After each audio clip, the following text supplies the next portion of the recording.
ప్రదోషకాలం అంటే ఏమిటి? ప్రదోషం అంటుంటే ఏమిటంటే ఏదో దోషం గురించి చెప్తున్నారు, ప్రదోషం అంటే ప్రశస్తమైన దోషమా ఏమిటి అని చెప్పి అనుకోకండి.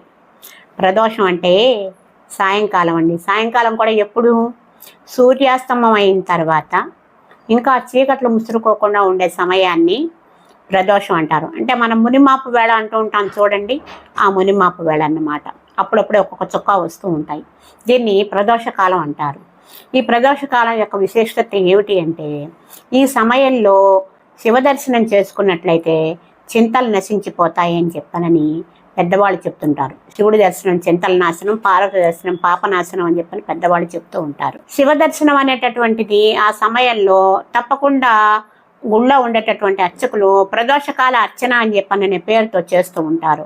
పెద్ద పెద్ద ప్రసిద్ధి చెందిన దేవాలయాల్లో అయితే ప్రదోషకాల హారతులు కూడా ఇస్తూ ఉంటారండి. శివాలయాల్లో శ్రీశైలం, ఈ చిదంబరం ఇటువంటి చోట్లలో అమ్మవారికి అయ్యవారికి కూడా విశేషించి ముందు శివుడికి ఇచ్చిన తర్వాతే అమ్మవారికి ఇస్తారండి. ఇట్లాగా ఈ ప్రదోషకాలం అనేటటువంటి సమయంలో చేసుకున్నట్లయితే చాలా మంచిది.